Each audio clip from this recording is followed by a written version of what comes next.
Días con todos, muy buenos días. ¿Me confirman si se me oye, por favor?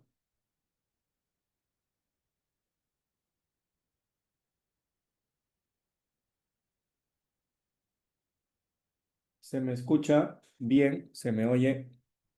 Ok, muchas gracias. Vamos a comenzar, jóvenes, con nuestra clase de anatomía el día de hoy.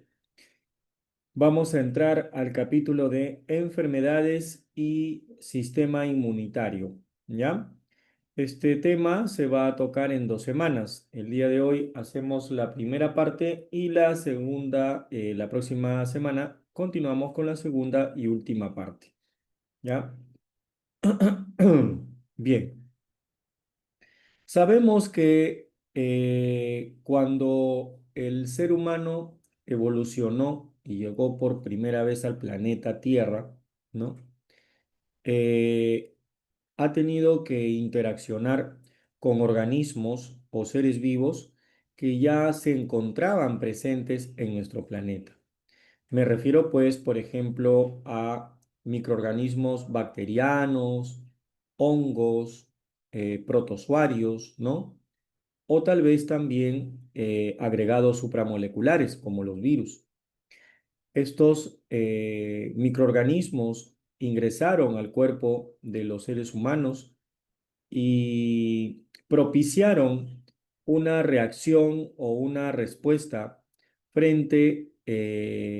o una respuesta por parte del cuerpo del ser humano, y se generó lo que se denomina pues la defensa del cuerpo, ¿no? El sistema inmunitario.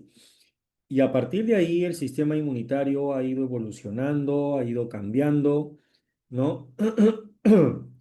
¿Debido a qué? Debido a la interacción constante con estos microorganismos, ¿no?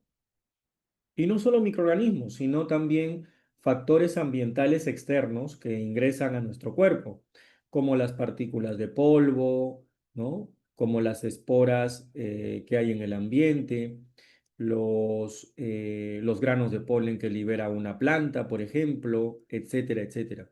¿Ok? Esto hizo desarrollar nuestro llamado sistema inmunitario. Profesor, ¿y de qué se compone nuestro sistema inmunitario? Bueno, en primer lugar diremos que el sistema inmune es un conjunto de células y órganos que nos permiten prevenir enfermedades, nos ayuda a mantener un estado de equilibrio interno constante en nuestro cuerpo, ¿no? Y si ya tenemos algún problema o alguna enfermedad, nos permite combatir la enfermedad y poder restablecerse, ¿no? Para continuar con nuestra actividad diaria o biológica. Profesor, pero usted habló de microorganismos, sustancias extrañas, moléculas que intervienen y que hacen que nuestro sistema inmune se desarrolle. ¿Cómo se llaman esas moléculas? Esas moléculas se conocen como antígenos, ¿correcto? Y nosotros lo vamos a representar con la letra A y la letra G. Si estuvieras en tu clase de química, esto sería plata, ¿no es cierto? Pero acá lo vamos a llamar así, antígeno. ¿De acuerdo? Profe, ¿qué es un antígeno? ¿Cómo podemos definir a un antígeno? Un antígeno es cualquier molécula o sustancia que ingresa, ¿no?, a nuestro organismo y provoca una respuesta inmunológica, ¿correcto? Un antígeno puede ser, como te digo, una partícula de polvo, ¿no?, que yo estoy oliendo y estoy aspirando del ambiente. Podría ser el polen que liberan las plantitas, ¿no? Las esporas de los hongos que hay en el ambiente, ¿no? Los ácaros del ambiente. O podría ser un germen que ingresa a mi organismo, como una bacteria o un virus o un protozoario o podría ser también una toxina de algún microorganismo, o el veneno de un animal ponzoñoso, una serpiente, un arácnido, etcétera, etcétera, ¿no? O también un medicamento químico, ¿no? Que yo consumo, ¿de acuerdo? Todas esas sustancias extrañas son consideradas como antígenos, ¿ya? Perfecto. Pero, ¿qué es lo que ocasiona un antígeno? Ocasiona una respuesta inmune. ¿Y qué cosa es la inmunidad, profesor? Como aquí tú estás leyendo, la inmunidad es la capacidad que tiene el organismo humano para defenderse de las enfermedades, para prevenirlas, ¿no? Y para mantener el cuerpo en equilibrio, ¿ok? Hay dos tipos de inmunidad, jóvenes: la inmunidad natural y la inmunidad adquirida. Estos tipos son tipos de inmunidad, ¿no? Eh, digamos, de manera general, ¿no? Perdón. La inmunidad natural es un mecanismo de defensa, ¿no? Que protege al ser humano de manera inespecífica contra cualquier agente extraño. Es decir, pueden o no pueden entrar los microbios o los gérmenes a través de tu piel. Solamente si la piel está abierta o hay un ingreso, una entrada, ¿no? Como cuando te cortas, ¿no? O pasa algo. La piel, por ejemplo, es una barrera natural, ¿no? Que te protege del ingreso de agentes extraños, ¿no es cierto? Que pueden ser virus, bacterias. Por eso cuando tengo una herida, ¿no? Automáticamente las bacterias ingresan a mi cuerpo. Pero no me pasa nada porque, bueno, tengo un buen sistema inmune. Salvo que la herida sea muy, muy expuesta, ¿no? Si está muy expuesta, tengo que protegerme a veces también consumiendo antibióticos. Si es que los microorganismos que van a entrar, pues son bacterias, hongos, ¿no? Pero virus, no. En este caso, los antibióticos no matan virus, ¿no? Pero igual, el sistema inmune no falla, siempre va a responder. Otro tipo de barrera natural son las mucosas, ¿no? Las membranas mucosas que tenemos en diferentes órganos. Secreciones que nosotros producimos, como la saliva, ¿no? La saliva, por ejemplo, tiene lisozima. La lisozima mata bacterias. El jugo gástrico tiene ácido clorhídrico. El ácido clorhídrico mata bacterias, ¿no? También tenemos células que forman parte de la inmunidad natural, como los fagocitos, ¿no? Los macrófagos, ¿ya? Que son células que hacen fagocitosis, tragan virus, tragan bacterias, tragan todo lo que son agentes extraños. Tenemos los linfocitos NK, que son los bravos, los sicarios naturales del sistema inmunológico, ¿no? Pero en este caso no los podemos llamar sicarios, ¿no? Porque más bien nos ayudan, ¿no? A poder combatir células tumorales, a poder aniquilar células infectadas, ¿no? El problema es cuando se sobrepasa la respuesta inmunológica. También tenemos las proteínas del complemento, que son unas proteínas muy, muy interesantes que nuestro organismo produce para potenciar la respuesta inmunológica, ¿no? Vamos a verlo dentro de un momento, esto que estoy hablando. Entonces, profe, ¿cuáles serían consideradas barreras naturales, ¿no?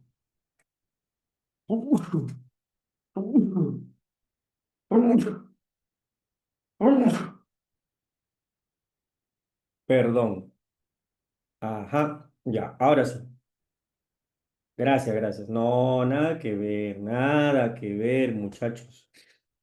El día del maestro, tranqui nada más, tranquilo, tranquilo, tranquilo. Claro, no, no. Yo no sé lo que es la cebada, no sé lo que es la cerveza, nada de esas cosas. No conozco, no conozco. No, no, no, no está en mi almacenamiento, ¿no? Es el cambio de clima también, ¿no es cierto? Así es, ¿no? Bueno. Profe, entonces la piel, las mucosas, las secreciones que yo produzco, los fagocitos, los macrófagos, los linfocitos NK, las proteínas del complemento, eso forma parte de mi barrera natural, ¿cierto? Así es, cualquier germen que ingresa, todo lo que te he mencionado te va a proteger, ¿no? Va a ser lo primero que va a reaccionar cuando ingresa un germen o un antígeno, ¿ya? Pero también hay una inmunidad adquirida, ¿ya? Que está dada por las respuestas específicas contra los agentes extraños. La primera fue inespecífico, ¿no? O sea, la inmunidad natural te protege de manera inespecífica contra cualquier agente extraño, pero la inmunidad adquirida está dada básicamente por las respuestas específicas contra los agentes extraños. La especificidad, como dice acá, se refiere a que esta forma o este tipo de inmunidad es capaz de reconocer a un germen o a un microorganismo de acuerdo a las moléculas que tenga, de acuerdo a los antígenos que pueda tener y atacarlo de forma diferente que a otro microorganismo. Eso es específico, ¿ya? Y aquí, ¿quiénes participan? Aquí participan los linfocitos, que son un grupo de glóbulos blancos, ¿ya? Todo lo que tiene que ver con defensa, todo, son los glóbulos blancos, ¿de acuerdo? Así es, muchachos, ¿ya? Profe, los linfocitos T y los linfocitos B vienen a ser, ¿no? Claro, por ejemplo, los linfocitos T participan de una inmunidad adquirida que se llama la inmunidad celular, ¿no? Caracterizada por la liberación de unas sustancias que se llaman citoquinas. El linfocito B participa de otra inmunidad adquirida que se llama la inmunidad humoral, donde el linfocito B se transforma en una célula llamada plasmocito y esta produce anticuerpos, ¿no? Así que tu cuerpo no se va a quedar tranquilo, tu cuerpo de todas maneras va a responder, ¿ya? Así es. Muy bien, entonces ya sabemos qué es inmunidad natural y qué es inmunidad adquirida. En la inmunidad adquirida, vuelvo a repetir, hay especificidad, ¿no? Tus respuestas van a ser específicas contra diferentes tipos de agentes extraños, ¿no es cierto? ¿Cuáles son los componentes de la inmunidad? Tenemos a las células y tenemos a las moléculas, ¿ya? Las células vienen a ser, obviamente, los leucocitos, ¿ya? Los glóbulos blancos, ¿ya? Los glóbulos blancos. Las plaquetas no intervienen en la inmunidad, las plaquetas se encargan de la coagulación. Los eritrocitos tampoco, los eritrocitos se encargan de transportar oxígeno, CO2, ¿no? Gases, ¿ya? Los que intervienen en la defensa son los leucocitos, ¿ya? Los leucocitos vienen a ser tu marina de guerra, tu fuerza aérea y tu ejército, ¿ya? Y bueno, la policía también, ¿de acuerdo? ¿Ya? Esos son tus leucocitos. Profesor, entonces mis leucocitos son las células encargadas del mecanismo de defensa, pero ¿de qué tipo? Humoral y celular, justamente lo que te mencioné hace un ratito, ¿ya? pero ahorita vamos a ver los tipos de leucocitos que hay, porque hay diferentes tipos de leucocitos, ¿ya? Bien, los otros componentes de la inmunidad son los anticuerpos, las proteínas del complemento y las citoquinas, ¿ya? Profesor, ¿qué son los anticuerpos? Los anticuerpos son moléculas glucoproteicas. Son generalmente proteínas asociadas a glúcidos. Se les llama también inmunoglobulinas y se les representa con la letra I y la letra G, ¿no? Inmunoglobulinas. Estas inmunoglobulinas reaccionan específicamente con un antígeno extraño, ¿correcto? Siempre, siempre, siempre, siempre, una inmunoglobulina o un anticuerpo, que es una proteína, ¿no? O una glucoproteína, siempre va a reaccionar con un antígeno, ¿ya?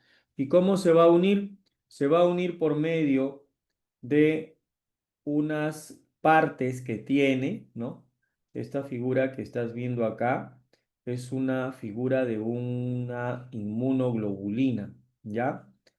Esta es la parte glucosídica o glucídica del anticuerpo, ¿no? Lo que estás viendo acá de rosadito, ¿ya?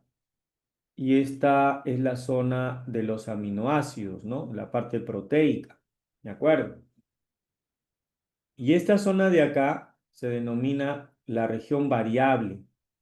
Esta región variable de la inmunoglobulina reconoce antígenos diferentes y por eso que para cada antígeno hay una inmunoglobulina distinta, ¿ya? Y la otra parte que está acá es la que se adhiere a la membrana de la célula, ¿no? Muchas veces del glóbulo blanco o de la célula, ¿de acuerdo? Entonces, ¿cómo interaccionan las inmunoglobulinas o los anticuerpos con los antígenos? Por medio de la región variable, que es esta de acá, ¿no? Se le representa como una Y generalmente, ¿ya?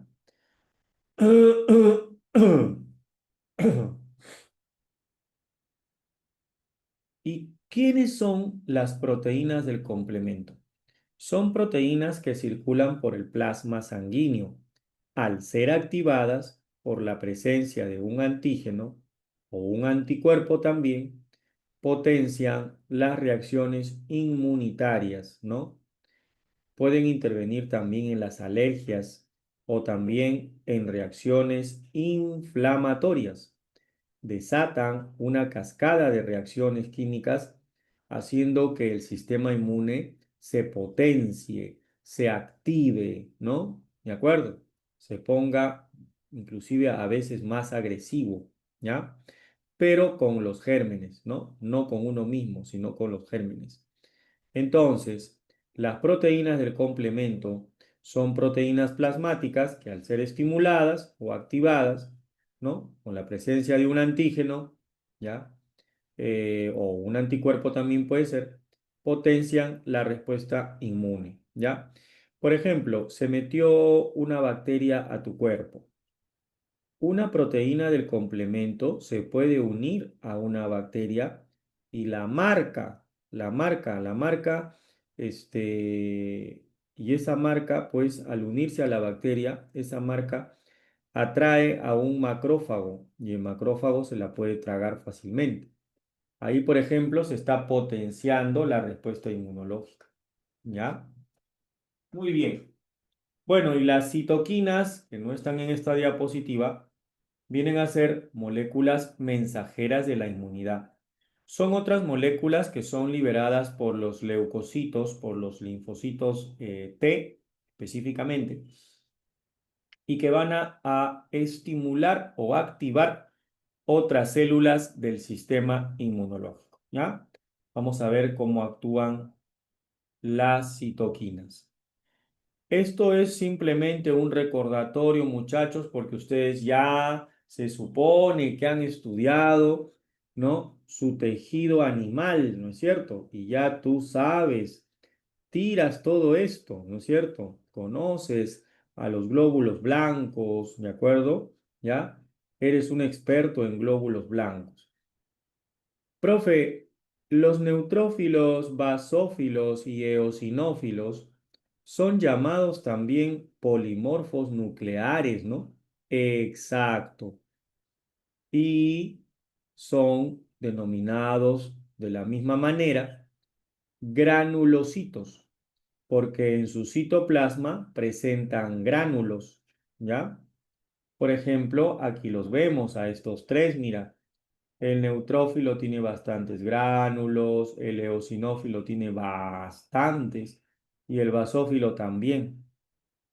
Estos tres son los granulocitos y sus núcleos varían en forma y tamaño. Los neutrófilos se caracterizan porque tienen un núcleo trilobulado o multilobulado, ¿no? Son células que miden más o menos de 10 a 12 micras, ¿no? O inclusive un poco menos, ¿no? Hay tamaños más pequeños, ¿ya?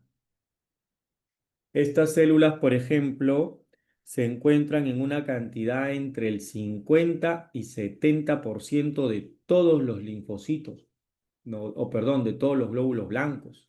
Son numerosas, ¿ya? Y permanecen poco tiempo en la sangre.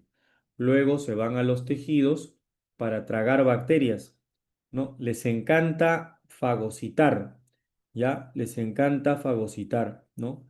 Fagocitan bacterias sobre todo, ¿de acuerdo? ¿Ya? Y constituyen la primera línea de defensa del cuerpo. Los basófilos también tienen un tamaño parecido, inclusive menos, de 8 a 10 micras, ¿no? Y presentan un núcleo segmentado, un núcleo, digamos, irregular, ¿no?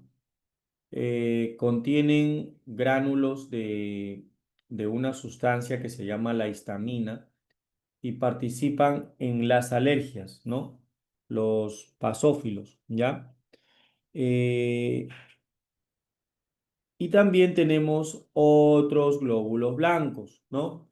Que son, por ejemplo, los eosinófilos.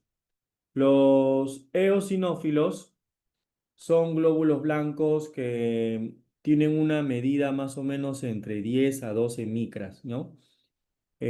Son poquitos, están entre más o menos un 4% de todos los glóbulos blancos, ¿ya?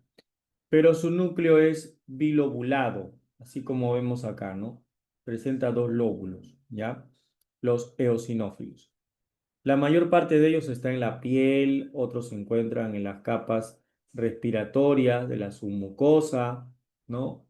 Ahí en el tracto gastrointestinal, en la parte genital y urinaria, y contienen a la proteína básica principal que es tóxica para los gusanos, ¿ya? Ellos poseen una proteína que ataca a los parásitos, ¿no? Por eso ellos, los eosinófilos, te defienden de las parasitosis y de las intoxicaciones que puedan haber en el cuerpo. Otro grupo de glóbulos blancos son los granulocitos. Los granulocitos son los monocitos y los linfocitos, ¿ya? Los monocitos son los más grandes, miden hasta 20 micras pueden medir, ¿no? Los monocitos, ¿ya? Eh, y se encargan de la producción de monoquinas, ¿no? Que son unas moléculas que ellos van a liberar. Ellos participan durante procesos de inflamación, abandonan el vaso sanguíneo en el sitio afectado y se transforman en macrófagos, ¿no? En histocitos y participan de la fagocitosis de bacterias. ¿Ya? ¿Listo? Entonces, eh, ellos también pueden alterar a los antígenos, haciendo que la respuesta inmune de los demás linfocitos sea más fácil, ¿no? Y eficaz inclusive. ¿Ya? También pueden interaccionar con las inmunoglobulinas. El otro grupo son los linfocitos, ¿no? Los linfocitos son glóbulos blancos de tipo B y de tipo T. Los B participan, ya hemos dicho, de la inmunidad humoral y los T participan de la inmunidad celular. ¿Cuáles son los más abundantes? ¿Los B o los T? Los linfocitos T, ¿no es cierto? Representan casi el 80 a 90% de los linfocitos, ¿no? Creo que San Marcos considera 70%, ¿no? Pero en realidad son más del 70%, ¿ah? Casi 80 hasta 90% de linfocitos, porque los necesitas, ¿ah? Son muchos. Estos linfocitos los vamos a ver ahorita en una actividad inmunitaria, ¿ya? Sanfir, me estás preguntando cuál es la diferencia entre inmunidad humoral y celular. Mira, se puede decir de manera didáctica que la inmunidad humoral está orientada a la producción de anticuerpos por parte de los plasmocitos y estos provienen de los linfocitos B. O sea, hay que activar un linfocito B para que se dé esta inmunidad, ¿no? Y se pueda liberar anticuerpos. La inmunidad celular es aquella que está orientada a activar más células del cuerpo para que podamos luchar contra las enfermedades. Y eso lo hacen los linfocitos T. La inmunidad celular está bien representada por los linfocitos T y consiste en la liberación de moléculas llamadas citoquinas, ¿no? Que a diferencia de los anticuerpos, bueno, las citoquinas activan a otras células del sistema inmune, como que le pasan la voz para que el sistema inmune tenga una respuesta más potenciada, más eficaz, ¿ya? Eso sería la diferencia entre inmunidad celular e inmunidad humoral. Y por último, claro, ok, de nada, tenemos los linfocitos NK. Ahí vemos, ¿no? Los que saben inglés y dominan esto, dicen, oh, el linfocito natural killer, el linfocito asesino por naturaleza. Caramba, con razón le dicen el sicario del sistema inmunológico. Sí, pues lo que pasa es que este linfocito no forma parte de la inmunidad específica, ¿no? Aunque por ahí los últimos estudios indican de que puede formar parte de la inmunidad específica, pero en realidad forman parte de la inmunidad natural. Por eso se les dice natural killer, ¿no? Estos linfocitos natural killer eh, constituyen la primera línea de defensa contra los virus, ¿no? Mientras se activa la inmunidad específica, ¿no? Entonces, yo no voy a esperar que el virus siga ingresando para recién activar mi sistema inmune, ¿no? Ya desde que ingresan los virus, muchos de estos linfocitos matan células infectadas. El problema es que cuando un virus infecta a una célula y sale de ella, también la célula queda lisada, ¿no? Pero la idea es atacar a los virus para que ya no se repliquen dentro de la célula. ¿De acuerdo? ¿Ya? Me están haciendo otra pregunta por acá. Me dice, ¿el basófilo no tiene heparina? ¿Y qué diferencia hay entre el basófilo y el mastocito? Bueno, mira, el mastocito es una célula conectiva que interviene en procesos alérgicos, ¿no? Y libera histamina y heparina, ¿de acuerdo? ¿Ya? Pero el basófilo es una célula que puede dar origen al mastocito. Y también, ¿no? Se le ha relacionado al basófilo con la función de las alergias desde el punto de vista en que puede dar origen al mastocito, ¿no? Inclusive al liberar heparina se le ha relacionado con la anticoagulación, ¿no? ¿Por qué? Porque están relacionados ellos con los mastocitos, o sea, dan origen a los mastocitos, ¿ya? Cuando estas células se forman, ¿no? Van liberando estas sustancias, ¿no? Y al liberar estas sustancias, el sistema inmune se va activando. Y al irse activando, hay procesos que también se activan. Uno de ellos son justamente los procesos alérgicos, ¿no? Cuando, por ejemplo, uno tiene un ataque de asma, se libera bastante histamina, ¿no? Y ahí es donde intervienen los basófilos, ¿no? Dando origen a los mastocitos. La histamina causa, por ejemplo, una broncoconstricción, ¿no? Eh, y eso también genera una superproducción de mucus a nivel de las vías respiratorias, que hace de que el paciente tenga un problema de falta de aire, ¿no? Siente que se ahoga. Y por eso recetan los llamados inhaladores, ¿no? Los antihistamínicos, ¿ya? Pero sí, los dos están relacionados, ¿no? Yo diría que una de las principales diferencias entre ambos, yo diría esto, es que el basófilo es un tipo de glóbulo blanco, pero el mastocito no. El mastocito es una célula conectiva, es una célula que interviene en las alergias, pero a partir del basófilo, ¿no? Es una célula conectiva, básicamente, pero ambos están relacionados, ¿no? Así es, ¿ya? La cantidad de basófilos es mínima, cero, está entre 0 y 1% más que todo, ¿ya? Ok, muy bien. Este, y seguimos con vamos a poner acá, se me fue la imagen, ya, ahora sí. Mira, esta es la función que tienen los linfocitos B, ¿ya? Esta imagen te va a ayudar a responder una de tus preguntas que está en tu cuestionario. Si no me equivoco, es la pregunta 7, ¿ya? Mira qué pasa cuando ingresa un patógeno, ¿no? Profesor, ¿qué es un patógeno? Oye, un patógeno es un agente causal de una enfermedad. Puede ser un virus, una bacteria, un hongo, un protozoario, etcétera, etcétera. ¿Ya? Ese es un patógeno.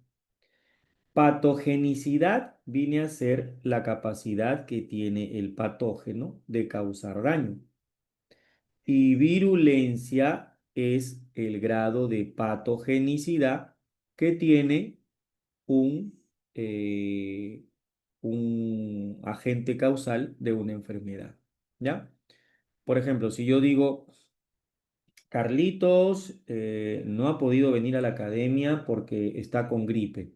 Su mamita ha llamado y ha dicho de que tiene fiebre, ¿no? Fiebre alta, está con malestar general, le duelen mucho los músculos, ¿no? Parece que le hubieran pateado entre varios y se siente muy decaído, no tiene hambre, ¿no? Tiene escalofríos.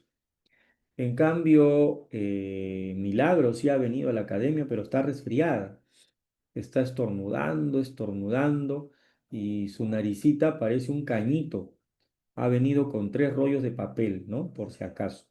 Y se está sonando la nariz a cada rato, pero no tiene fiebre, no tiene malestar general. Ella ha decidido venir, ¿no? Para seguir estudiando, ¿no? Profe, pero va a contagiar a los demás. No te preocupes, los demás también tienen un buen sistema inmunológico y no se van a contagiar, ¿no? Claro, eso depende también del tipo de alimentación que uno tenga para reforzar el sistema inmunitario, ¿no?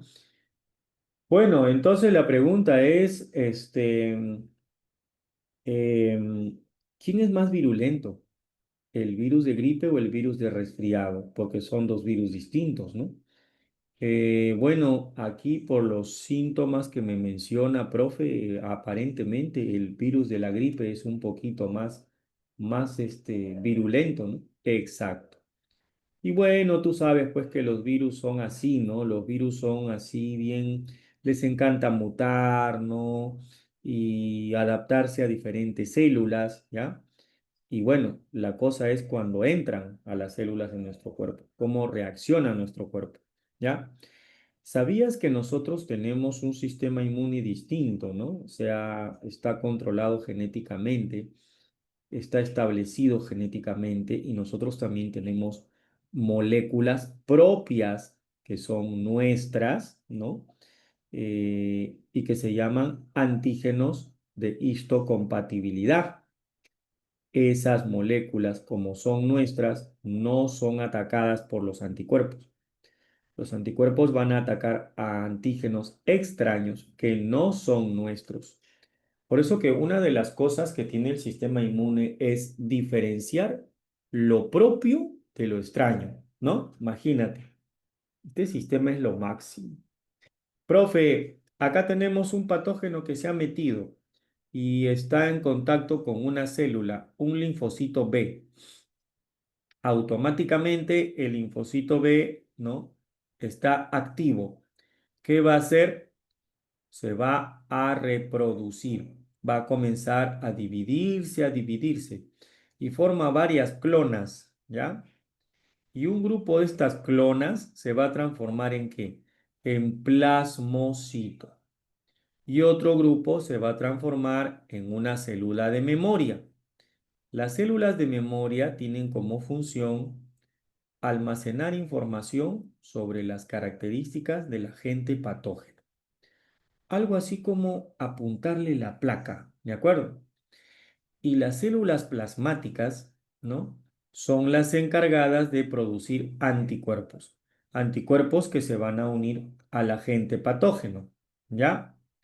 Ah, ya, entonces un grupo de estas se va a transformar en plasmocito y otro grupo se va a transformar en células de memoria. Por eso que el sistema inmune tiene también la otra función, que es la memoria inmunológica, ¿ya? Inmunológica. Ok,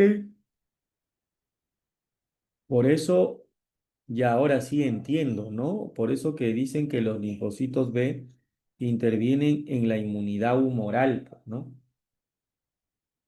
Otro linfocito es el TCD4. Este linfocito presenta un receptor en la membrana que se llama el receptor CD4, ¿ya? Este receptor membranal puede reconocer diversas moléculas que están por fuera de la célula, ¿no? Al ser estimulados por un antígeno, secretan moléculas que permiten la activación y además aumentan la proliferación y diferenciación de otros linfocitos T y otros linfocitos B, ¿ya?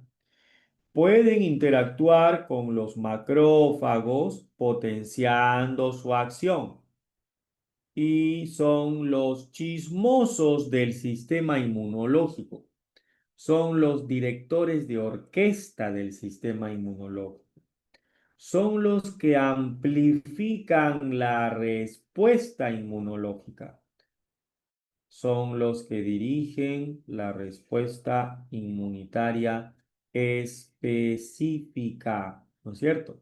La que vimos inicialmente, ¿te acuerdas?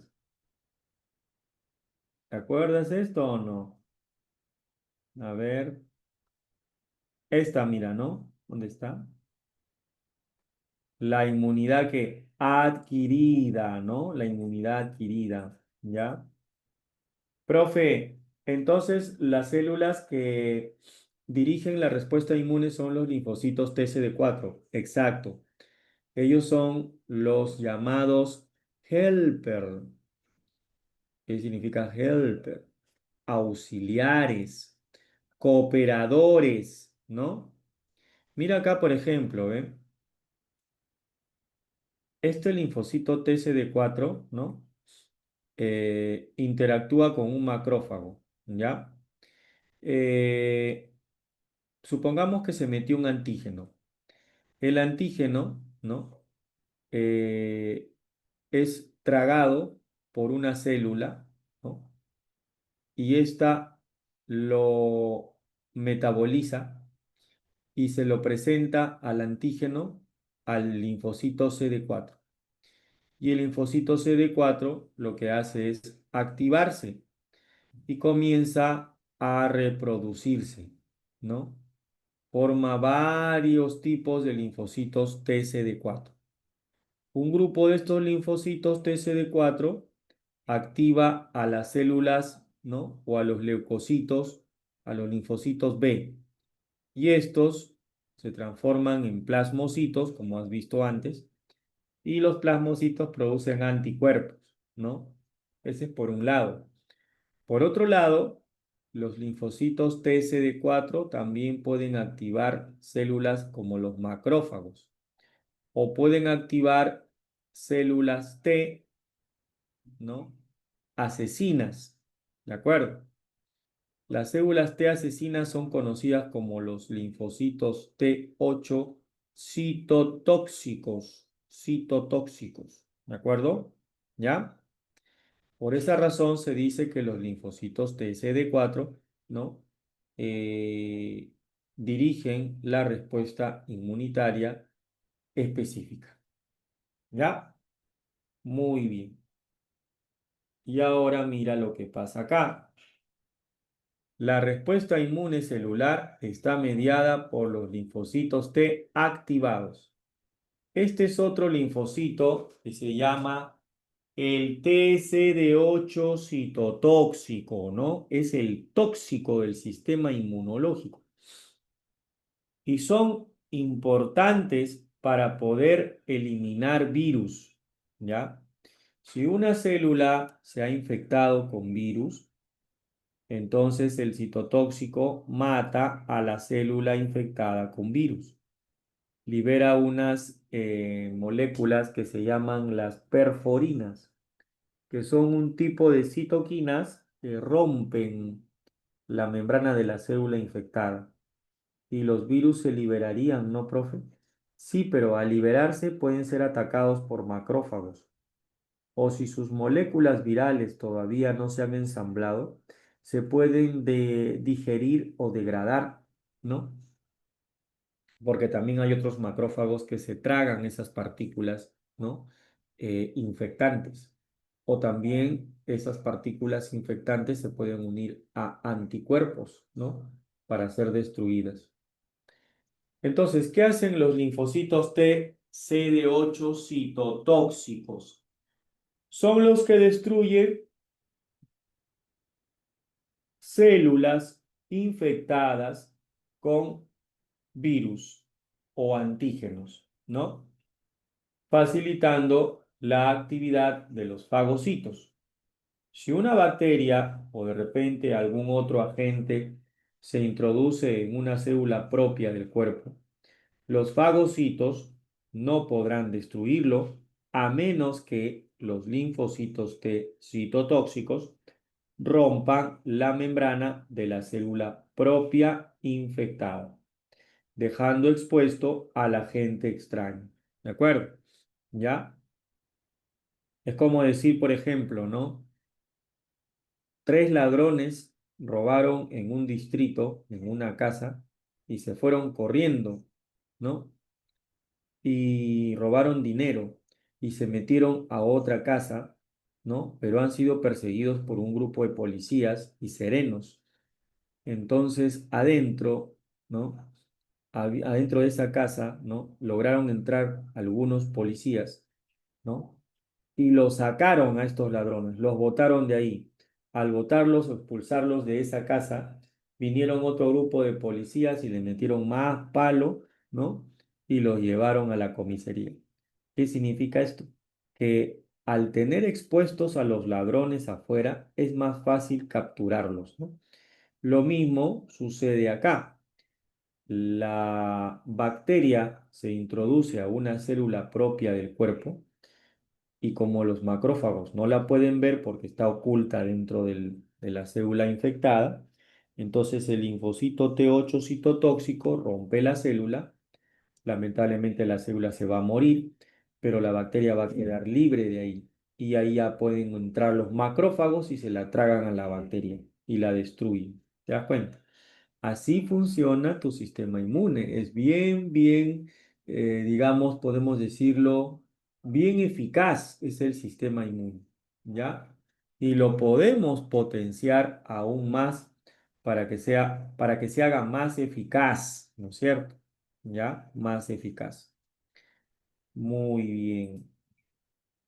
Este es el natural killer. Es un linfocito que toma la justicia por sus manos, ¿no? Él no hace caso al CD4, ¿no?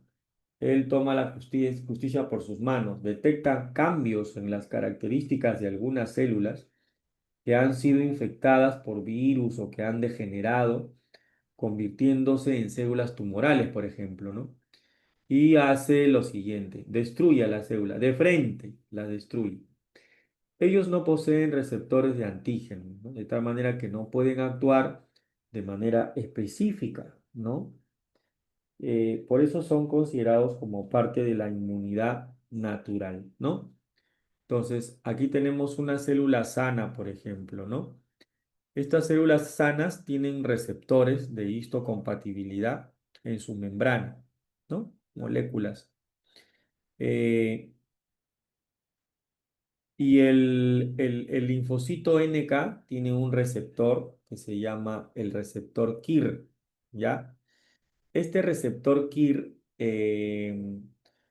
es el que reconoce al complejo antígeno natural de la célula que no está infectada, ¿no? Cuando una célula está infectada, ¿no? Entonces el linfocito NK, ¿no? Con su receptor KIR va y detecta si la célula está infectada o no. ¿Cómo se da cuenta que está infectada? Cuando no tiene este antígeno de superficie natural, ¿no? Y se une a ella con otro receptor, entonces ya sabe que está infectada y la ataca, ¿no? Y esta célula se destruye, ¿no? Entonces, el linfocito NK puede reconocer una célula que no está agredida y también puede reconocer una célula que sí está infectada o una célula que está agredida, ¿no es cierto? ¿Ya? Por lo tanto, ¿no? Entonces, ¿qué va a hacer? Va a destruir a la célula infectada. Puede colaborar en este caso con qué? Puede colaborar con eh, la liberación de virus o la destrucción de células pues que están infectadas o células cancerígenas también, ¿ya? Tanto el NK como el citotóxico son células que pueden potenciar la destrucción de inclusive células tumorales o tumores, ¿ya? Pero cuando se sobrepasa la respuesta inmune, ahí crea un problema, surge un problema, ¿no?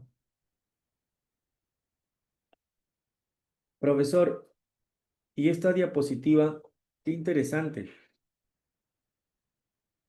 Esto simplemente es un ejemplo para demostrar la actividad del T8 citotóxico y del natural killer, ¿no?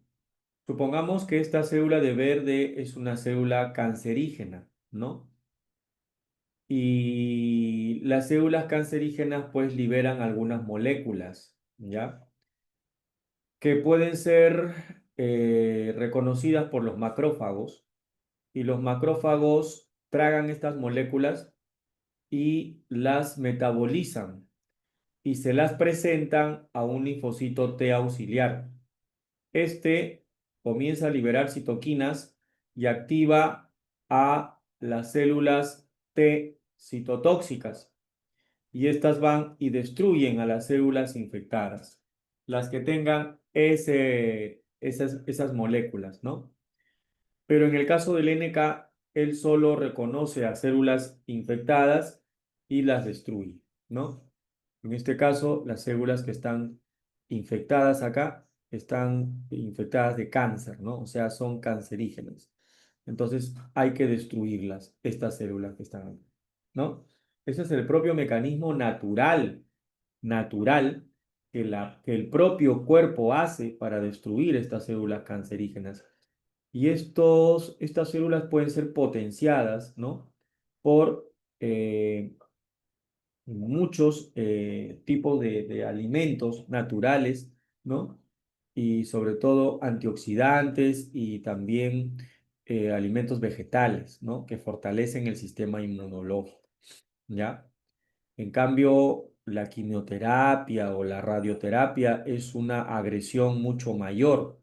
Si bien es cierto, se utiliza en la medicina convencional para matar células tumorales o cancerígenas, pero también suelen aniquilarse células que no son cancerígenas y por esa razón hay personas que no toleran las quimioterapias o las toleran en un grado menor y luego ya no pueden tolerar las quimioterapias, ¿no? Porque son armas de doble filo, ¿no? Así es. Listo, jóvenes. Entonces, continuamos. Mira, estas son las células presentadoras de antígeno. ¿Qué cosa es una CPA? Una CPA es una célula presentadora de antígeno. Las células presentadoras de antígeno pueden ser los macrófagos, por ejemplo, ¿no? O cualquier célula que interactúa con un antígeno, ¿ya? Como su nombre lo dice, ¿qué cosa hace la célula presentadora de antígeno? Le presenta el antígeno a un linfocito cooperador, ¿ya? Por ejemplo, mira, ve, este macrófago se ha tragado un microbio, ¿no? Por ejemplo, una bacteria. Y la ha digerido dentro de su citoplasma, ¿ya? Y está procesando el antígeno. Y este antígeno procesado se lo muestra al linfocito T4 colaborador o cooperador. Y este lo reconoce como extraño, ¿no? Y de esta manera el linfocito T cooperador comienza a activar a las demás células del sistema inmunológico. ¿De acuerdo? Profesor, entonces, las células presentadoras de antígeno podrían ser también, aparte de los macrófagos, células leucocitarias heterogéneas, claro, pero que tengan una gran capacidad inmunoestimulante, capaces de captar antígenos de la superficie del agente extraño y procesarlos. Producen moléculas que atraen a los linfocitos, principalmente los TCD4. Por ejemplo, aquí están los macrófagos, ¿no? Otras son las células dendríticas, ¿no? Las células dendríticas se encuentran en los órganos linfoides, como los vasos, ¿no? En el vaso, en los ganglios linfáticos, ¿no? ¿Ya? Órganos linfoides donde se almacenan este tipo de células, las células dendríticas. Ellas también pueden funcionar como CPAs. También están las células de Langerhans, ¿no? Que se encuentran en la epidermis de la piel. Pueden también actuar como células presentadoras de antígenos. O las células endoteliales que se encuentran en los vasos sanguíneos, por ejemplo, ¿no? Pueden actuar como, como células presentadoras de antígenos, ¿no? Para poder estimular a los linfocitos T4, ¿no? Y también los fibroblastos y algunos otros linfocitos, ¿ya? Entonces, macrófagos, células dendríticas, células de Langerhans, células endoteliales, pueden actuar como CPA o fibroblastos también, ¿ya? Muy bien. Profe, ¿y qué funciones tienen las proteínas del complemento? Mira, ve, aquí una proteína del complemento se ha unido a una bacteria y acá se ha partido en tres porciones. Esta proteína del complemento que se ha unido a una bacteria y que luego se ha partido representa una señal para cualquier célula inmunológica. Los macrófagos tienen receptores en su membrana que reconocen estos complejos. Cuando una proteína del complemento se une a un antígeno, hay células que pueden reconocer esa unión y pueden atacar ese complejo, haciendo que desaparezca este germen, ¿ya? Por ejemplo, los macrófagos pueden hacer eso, ¿no? O los eosinófilos también, ¿no? De tal manera que engullen a ese complejo, ¿no? Y lo fagocitan, ¿ya? Pero, ¿cómo se llama el proceso en donde una proteína del complemento se une a un agente extraño, marcándolo para que sea destruido por fagocitosis? Ese proceso se llama opsonización, ¿ya? Opsonización. Entonces las proteínas del complemento tienen como función la opsonización, que consiste en marcar antígenos para que sean destruidos. Ajá. Es como decir, ¿no? Un ladrón es capturado por un serenazgo y se lo da al policía. Acá está, señor policía. Lo encontramos robando, metiéndose sobre una casa, ¿no? Ya, gracias, ¿no? O sea, lo marcan y ya la policía lo ve, ¿no? Quimiotaxis. Esta función también es interesante. Las proteínas del complemento pueden atraer glóbulos blancos hacia el lugar donde se halla el agente extraño, ¿no? Quimiotaxis, movimiento de las células o glóbulos blancos hacia el lugar donde se halla el agente extraño. La otra es la citólisis. La citólisis es la destrucción de bacterias y células tumorales. Las proteínas del complemento también pueden ayudar en la citólisis, en la destrucción de las células que han sido infectadas, ¿no? O en las mismas destrucciones de bacterias. Ok, entonces, esas son las actividades que hacen tus células del sistema inmunológico. Profesor, aparte de la inmunidad que nos ha dicho, la natural y la adquirida, ¿no? ¿Qué otra inmunidad hay? Bueno, tenemos la inmunidad activa y la inmunidad pasiva, ¿ya? Y esto ha sido ya pregunta de examen de admisión hace tiempo, ¿ya? ¿De acuerdo?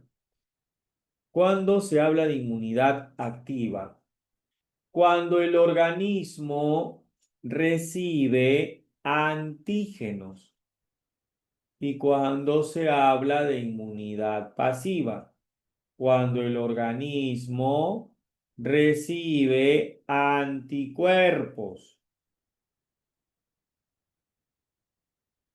Pero en la inmunidad activa, ¿cómo entran los anticuerpos? ¿Cómo recibo yo, perdón, en la inmunidad activa, cómo recibo antígenos yo?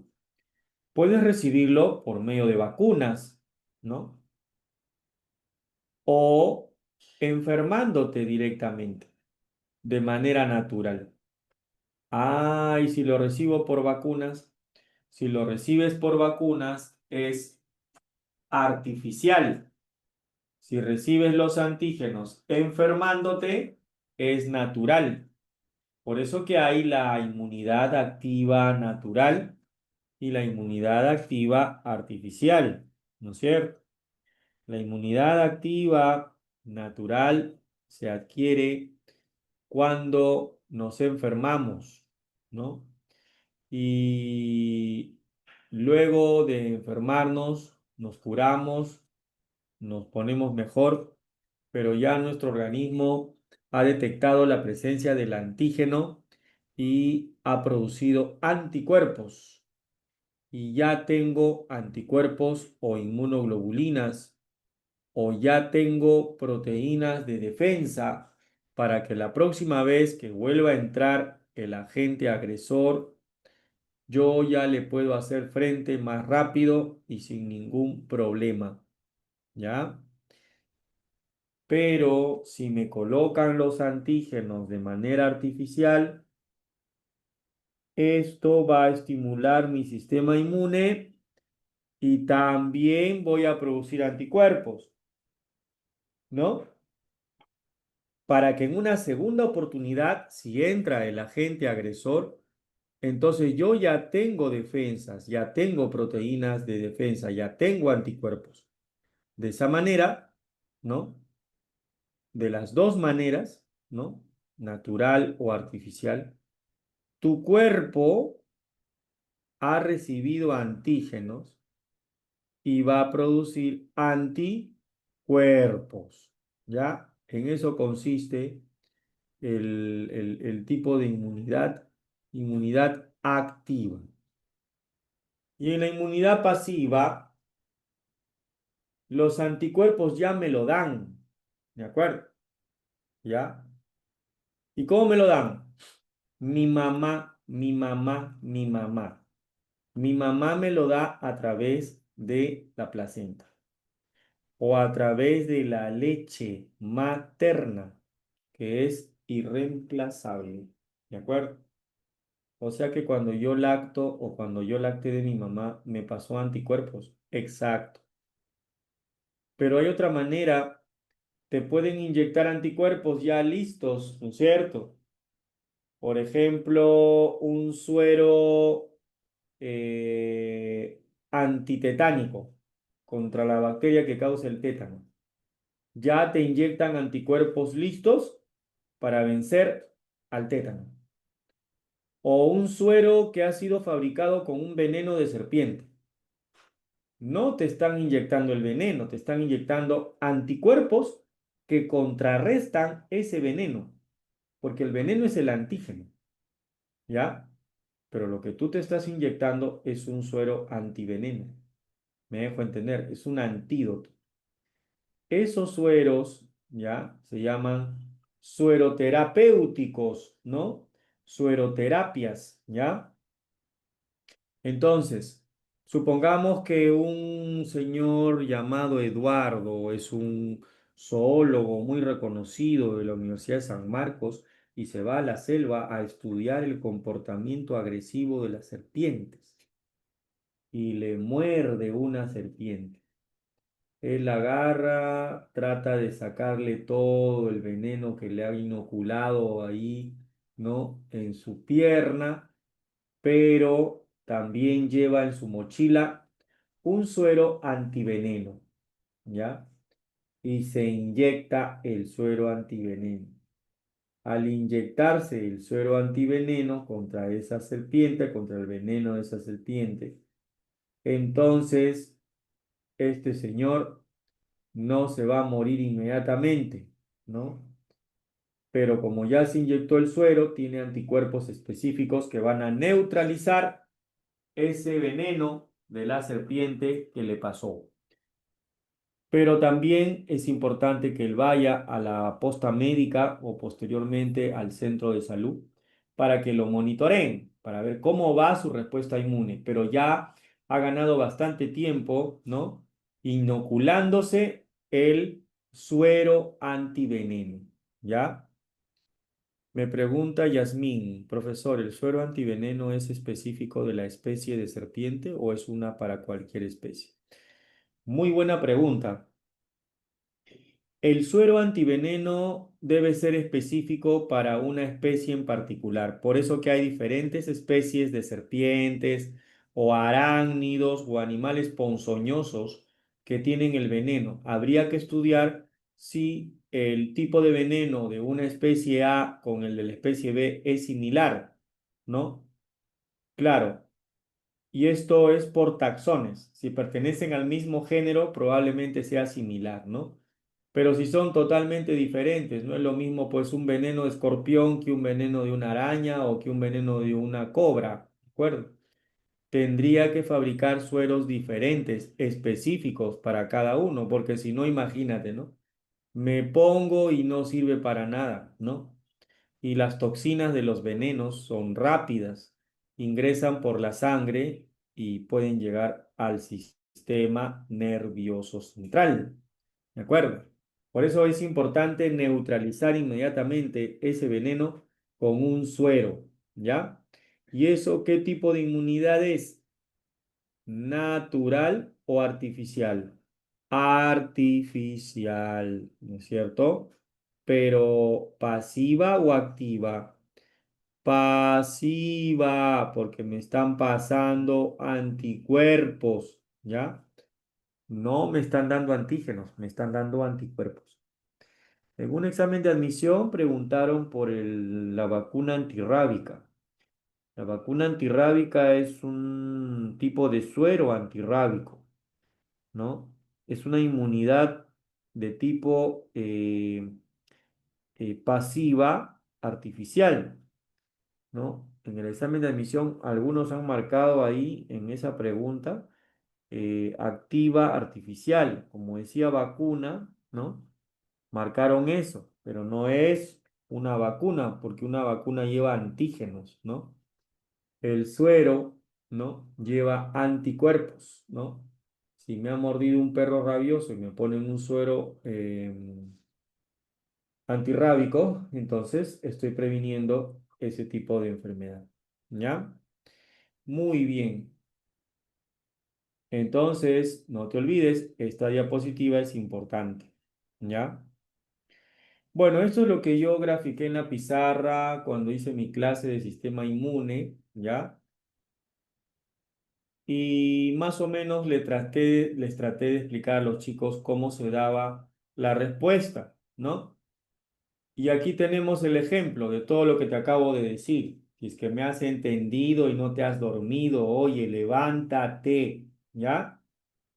Deja ese celular, levántate. Profe, profe, ya, está bien.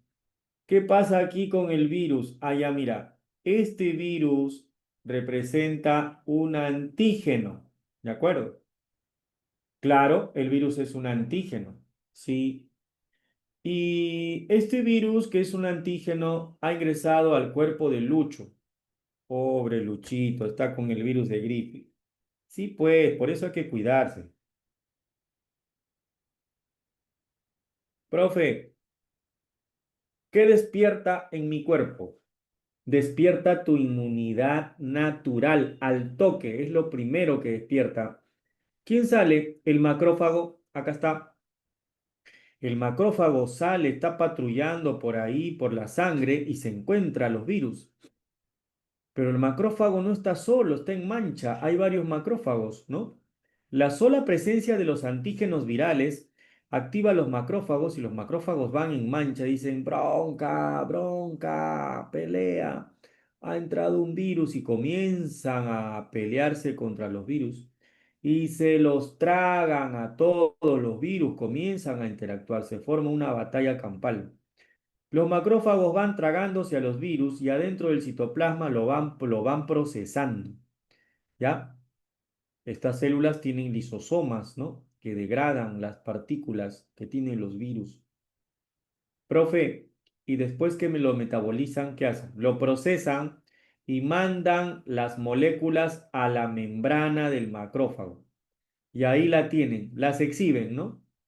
Como decir, esto es nuestro triunfo de la guerra, ¿no? Exhiben las moléculas del virus hacia afuera de la membrana y en eso pasan los linfocitos TCD4, que son los men-mens, ¿no? Los que forman la inmunidad específica y dicen, a ver, ¿qué está pasando acá? ¿Qué está pasando? ¿Qué ocurre, macrófagos? ¿No? Comienzan a decir los linfocitos TCD4. Bueno, jefe, lo que pasa es que hemos tenido que acabar con la vida de muchos virus, ¿no? Muy bien, a ver qué cosa, qué virus son. Mire, acá tengo moléculas de ellos, ¿no? ¿Y qué hace el macrófago? Se comporta como una CPA, se convierte en una célula presentadora de antígeno y le dice al linfocito TCD4, maestro, aquí hay antígenos virales. Se los muestro, mire, ¿ve? Y el linfocito TCD4 dice, oye, sí, es cierto, no te preocupes, vamos a pasar la voz a los demás, ¿no? Vamos, muchachos, vamos a pasar la voz a los demás. Y el linfocito TCD4 se comienza a activar y comienza a dividirse, se multiplica, se forman varias clonas, ¿de acuerdo? Entonces comienza a salir la marina, el ejército y la aviación. Así es. ¿Qué sucede, profe, acá? Un grupo de linfocitos TCD4 activa a las demás células y otro grupo se sigue clonando y se convierte en células de memoria. ¿De acuerdo? Ah, ya. Profe, ¿y qué hacen los otros linfocitos TCD4? Liberan citoquinas. Las citoquinas que se liberan, ¿ya? Van a ir a parar a otros linfocitos para activarlos. Acá ya se está activando la inmunidad adquirida o específica, ¿no? Entonces las citoquinas llegan donde los linfocitos TCD8 citotóxicos. Se activan los tóxicos del sistema inmunológico.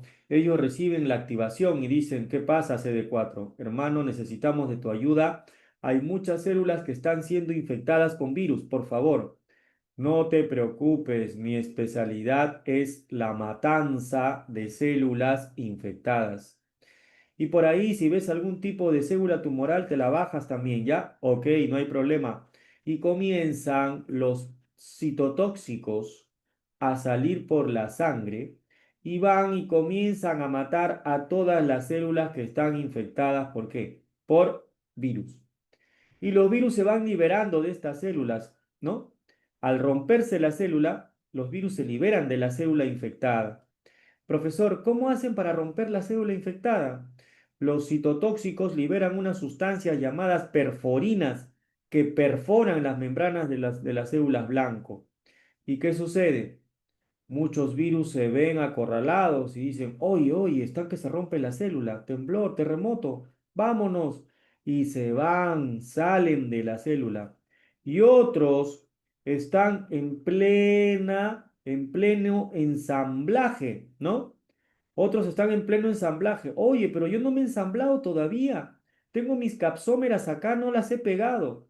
Lo siento, plum, reventó esto y los pobres virus, así todo destruidos, salen a la parte exterior y vienen los antígenos, los anticuerpos y se unen a esas partículas liberadas, ¿no?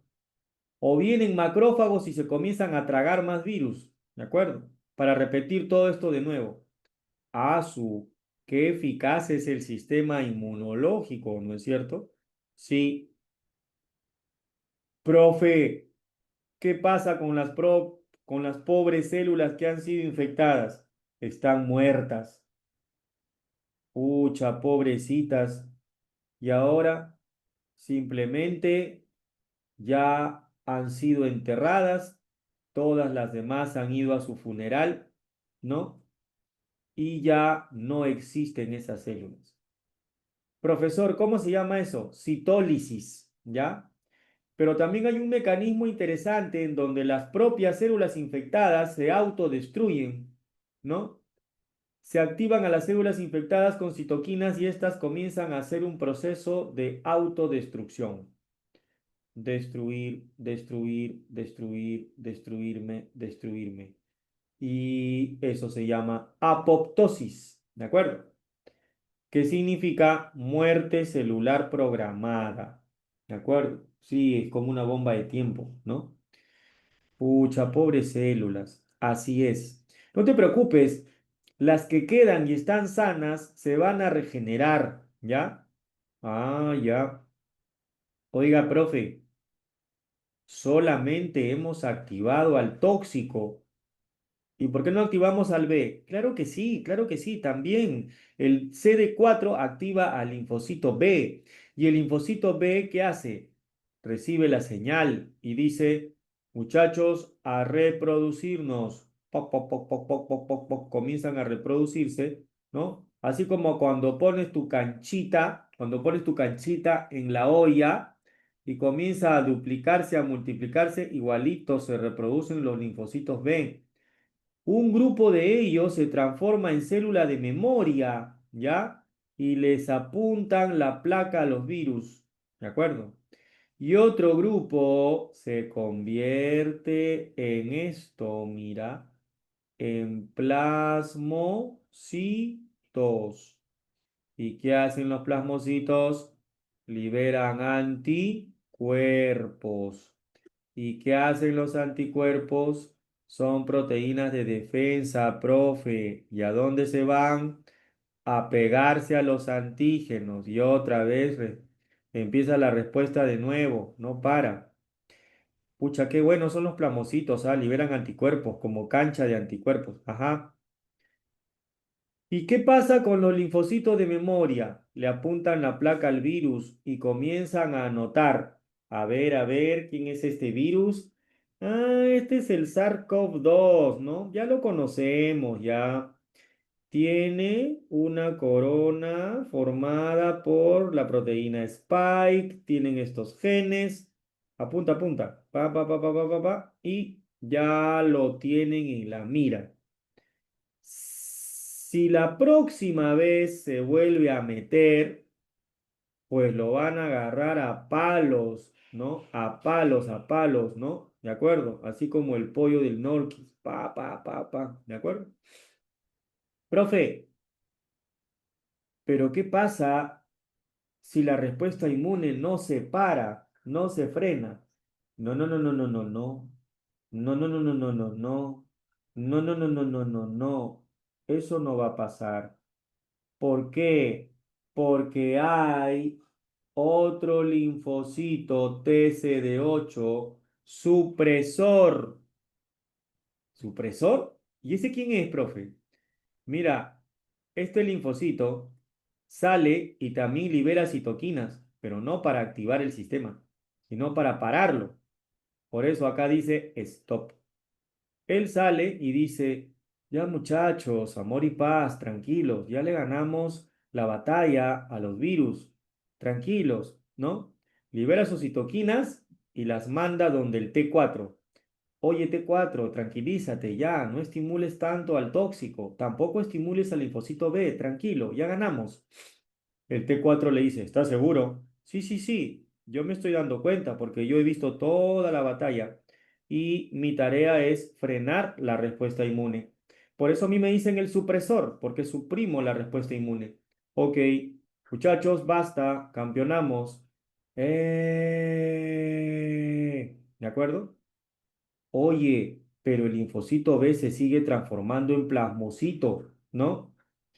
¿Y qué hace el supresor? Oye, oye, ¿qué pasó contigo? ¿Qué cosa? Ya no te transformes en plasmocito, ya no liberes anticuerpos. No, lo que pasa es que estamos liberando anticuerpos para la próxima vez. Ah, esa es otra cosa. Ya, ok. Las células de memoria están listas. Sí, ya apuntamos la placa al virus. Correcto. ¿Todo conforme? Sí. Muy bien, me voy. Le hicieron caso al linfocito TCD8 supresor y la respuesta inmune ahora está en equilibrio. ¿De acuerdo?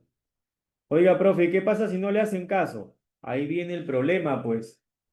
La respuesta inmune se exacerba y puede matar o puede dañar células propias del cuerpo, ¿ya?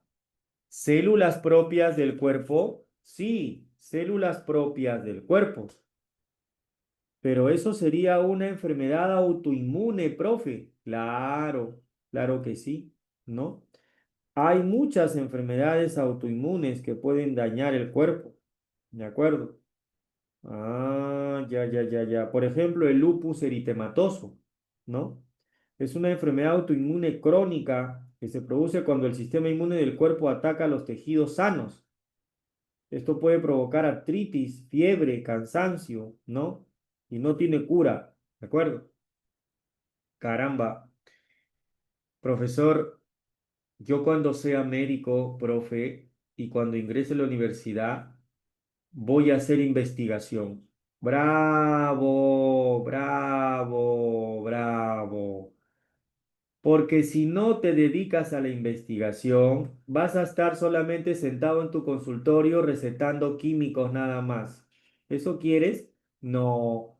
Si eres médico, no solamente te dediques a recetar paracetamol, no. No solamente te dediques a operar, no. Haz investigación, ¿ya? Y utiliza también otro conocimiento.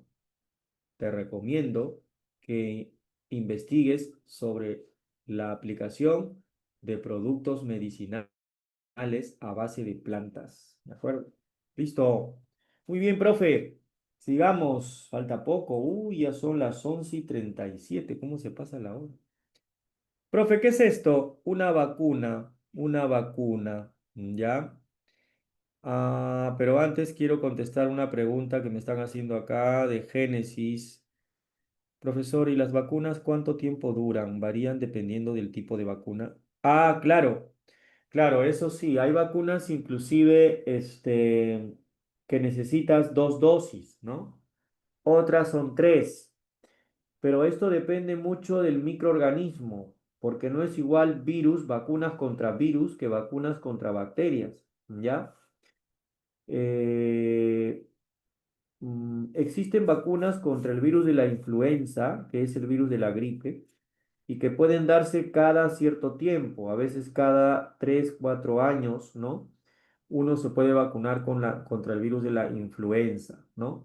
Para poder reforzar el sistema inmune, ¿ya? Pero tampoco es bueno utilizar una vacuna por gusto, ¿no? Las vacunas son sustancias químicas que para poder fabricarlas se requiere una ardua investigación, ¿no?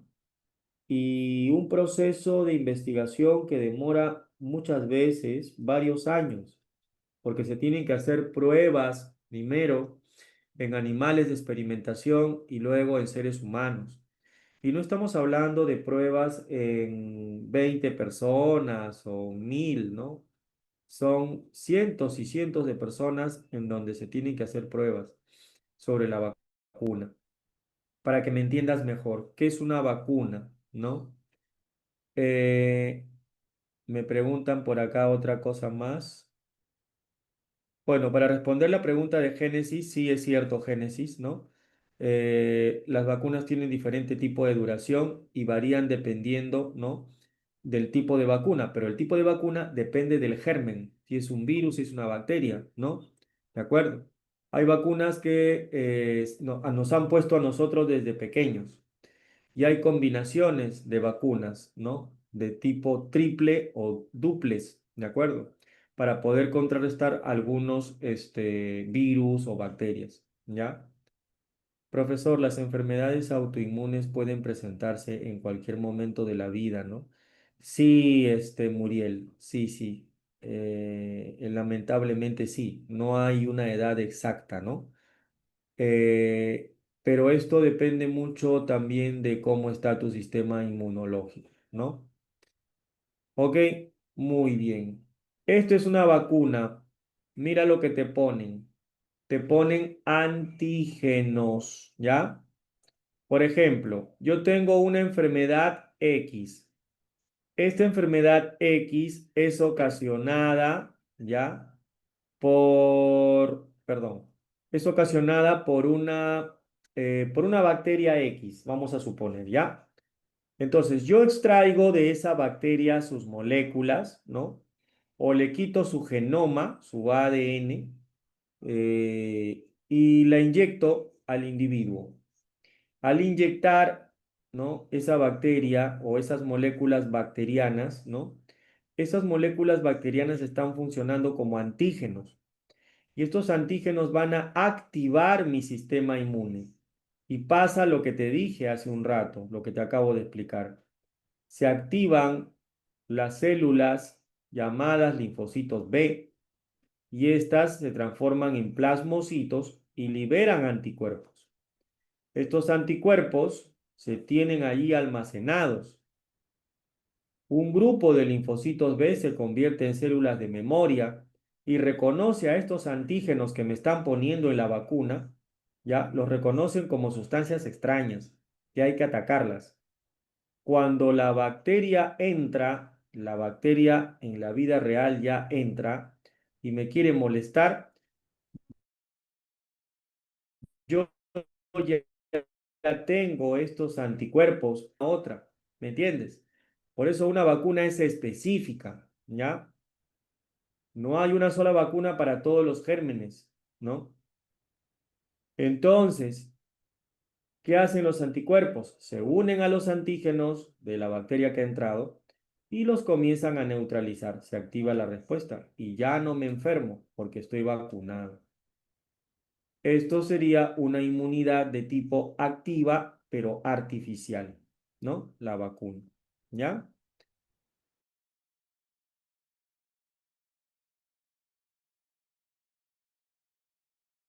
Vamos a la siguiente diapositiva, ya nos vamos a terminar con la clase. Entonces, el organismo internacional que define a la salud es justamente la OMS, ¿no es cierto? Que la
creo que ya está. A ver, ¿me confirmas?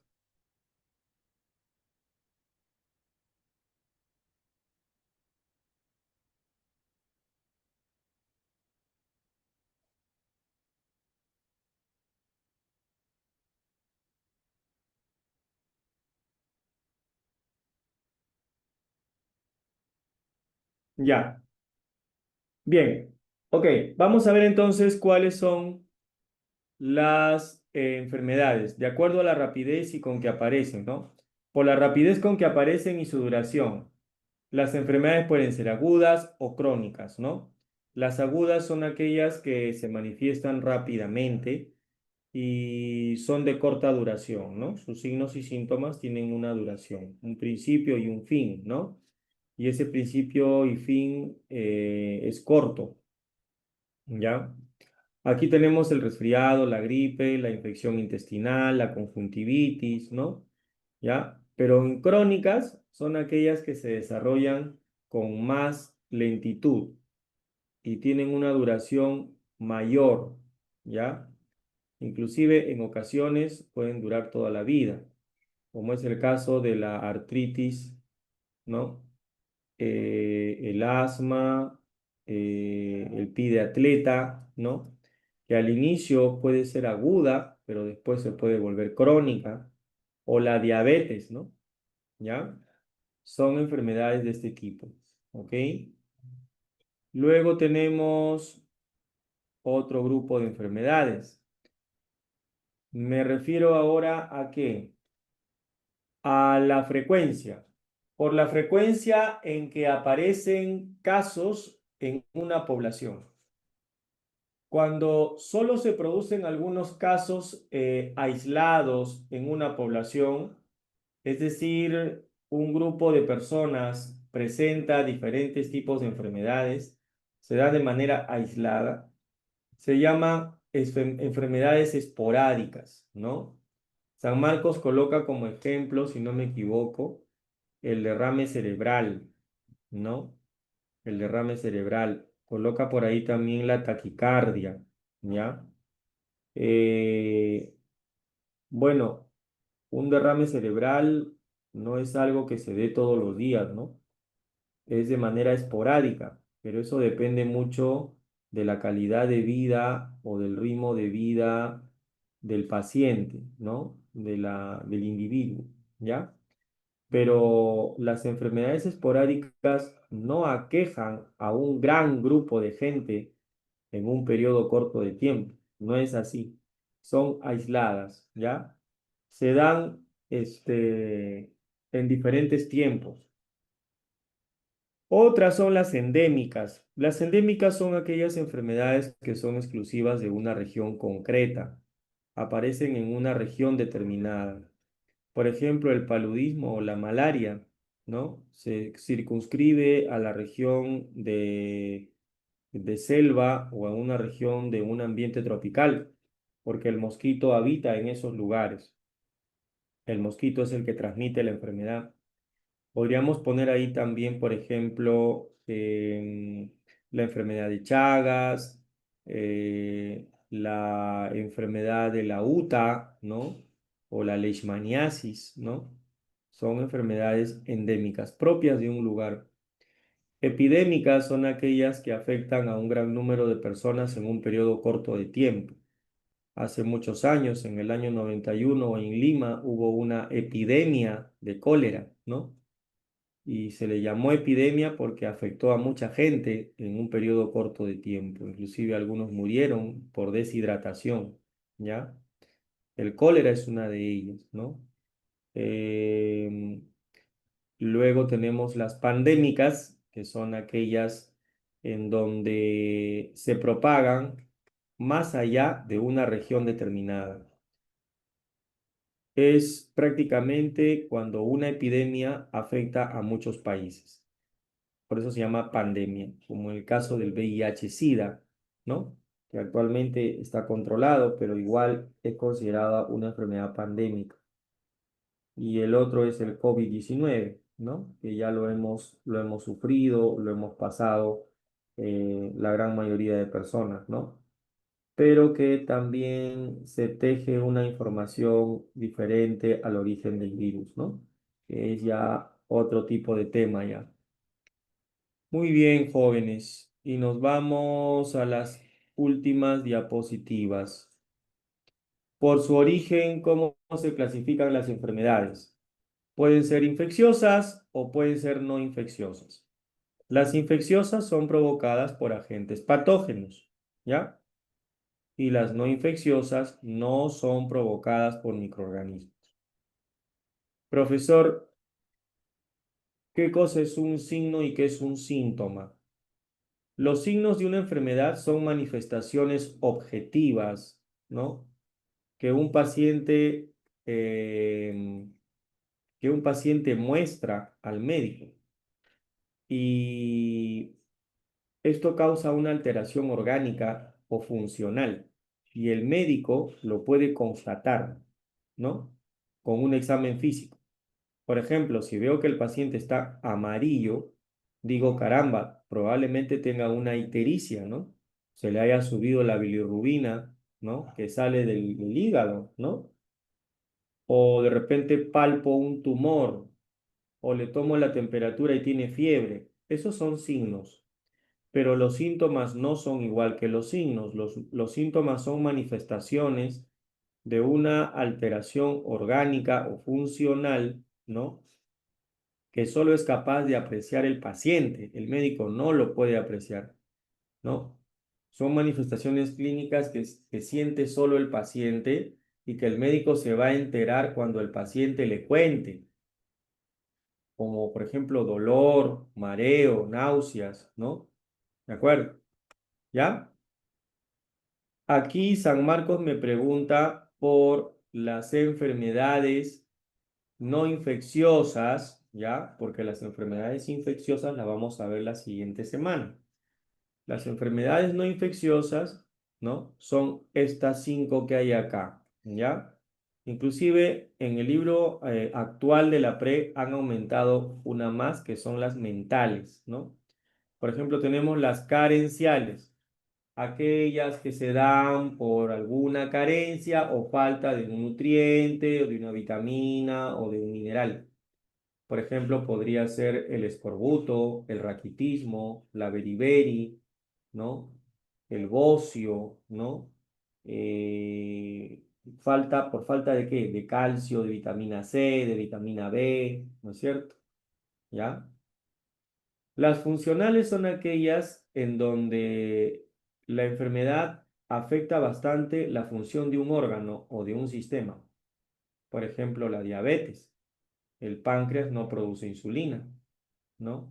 La taquicardia, el corazón no bombea adecuadamente la sangre o está bombeando sangre demasiado rápido. La sordera, hay un daño en el oído interno, por ejemplo, ¿no? Las degenerativas son aquellas enfermedades en donde eh, el funcionamiento de un órgano se ve alterado con el correr de los años o por alguna causa externa distinta. Acá San Marcos pone la arteriosclerosis, que es la degeneración de los vasos sanguíneos, ¿no? La cirrosis, ¿no? Que es una disfunción hepática, ¿no? O la artrosis, que es una degeneración de las articulaciones. Otras son las enfermedades ocupacionales, ¿no?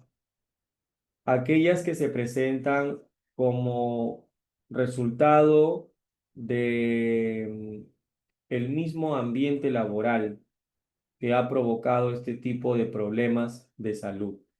Por ejemplo, los mineros que trabajan en las minas pueden desarrollar antracosis y saturnismo, que son enfermedades donde por tanto tiempo de haber trabajado en las minas, se acumula carbón y plomo en los pulmones y esto genera más adelante una enfermedad degenerativa que puede ser el cáncer de pulmón, ¿no? Y las congénitas son aquellas que vienen de nacimiento, como los síndromes, el daltonismo, la hemofilia, etcétera. ¿Ya? Muy bien, muchachos.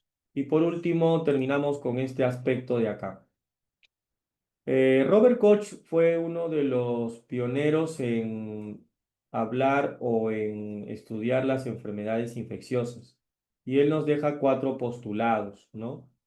El primer postulado nos dice que todo agente patógeno que causa una enfermedad debe encontrarse siempre en el sujeto enfermo.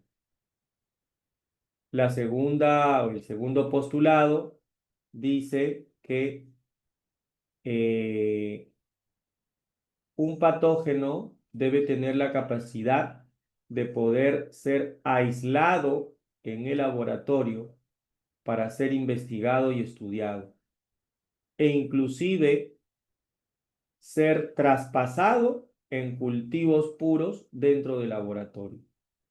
O sea, el patógeno tiene que ser aislado en cultivos puros. Hay bacterias, por ejemplo, que no cumplen con este segundo postulado de Robert Koch, como es el caso de la bacteria que causa la sífilis, el Treponema pallidum, o como es el caso, por ejemplo, de la bacteria que causa la bartonelosis, ¿no? ¿No? Por ejemplo, la bacteria Bartonella, ¿ya? Por ejemplo, ese tipo de microorganismos no cumplen con el segundo postulado de Koch, ¿no? Ah, ya. Y el tercer postulado dice que si inoculamos un agente patógeno a un organismo animal, ¿no? A un animal de experimentación, a un animal de laboratorio, el animalito debe enfermarse, debe hacer la enfermedad y debe tener síntomas de la enfermedad. Y allí aprovechamos nuevamente en cultivarlo en el laboratorio otra vez. Inoculación del patógeno y aislamiento en cultivos puros. Y por último, el último postulado te dice de que tanto el animal de experimentación y el hombre deben tener la capacidad de producir anticuerpos contra el patógeno, ya sea in vivo, o sea, de manera natural, ¿no? Enfermándose, o in vitro, ¿no? De manera artificial, por ejemplo, vacunándolos, ¿no? ¿De acuerdo? ¿Ya? Bien. Y esto eh, representa las etapas de una enfermedad infecciosa. Profesor, ¿cuáles son esas etapas? La incubación, el desarrollo y la convalecencia. Es fácil, mira. Si a mí me contagian de gripe y yo recién comienzo a tener síntomas después de 5 días, esos 5 días que han pasado se conoce como incubación. Facilito. El periodo de incubación comprende el periodo en el cual ingresa el agente patógeno hasta el tiempo en donde se desarrollen los primeros signos y síntomas. ¿Ya?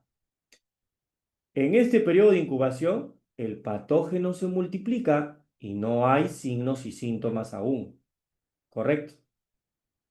Pero en el de desarrollo ya aumentan los signos y síntomas, pero también disminuyen. Hay un pico alto y un pico bajo. ¿Por qué? Porque tu incafarma natural está peleando, o sea, tu sistema inmune. Y luego viene el tercer periodo, que es la convalecencia. Lenta recuperación. ¿Ok? Muy bien, muchachos. No los quiero cansar más, ¿no? Se nos fue el internet por un rato acá en la sede, pero bueno. Vamos a dictar las claves, ¿ya? A ver, apunta por favor las claves. Número 1. A ver si me ayudas por ahí.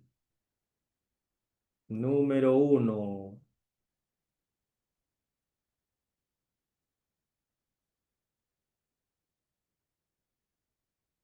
Ah, ya, me estás preguntando, Yasmín, que en el libro de la PRE dice que el síndrome de Down es congénita. Sí, tienes que ponerlo como congénito. ¿Por qué? Porque ya el niño nace así, pues, ¿no? O sea, el congénito es cuando ya viene de nacimiento, ¿no? Es una enfermedad hereditaria.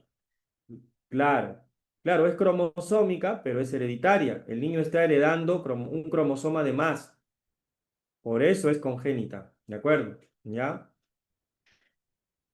Número 1 te sale la C, ¿correcto? Número 2, D de dado. Número 3, B de beso, memoria inmunológica. Número 4, D de dado. Número 5, C de casa, linfocito TCD4. ¿Ya? Número 6, E de enano. Todas son falsas. Número 7, la número 7 sale la D de dado. Número 8, C de casa. Número 9, B de beso, periodo de desarrollo. Número 10, D de dado. Número 11, D de dado. Número 12, la peste bubónica, C de casa. Número 13, A de Ana.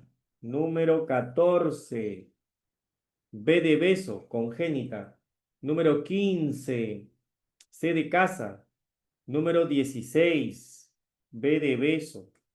Número 17, A de Ana. Número 18, E de enano. Número 19, A de Ana.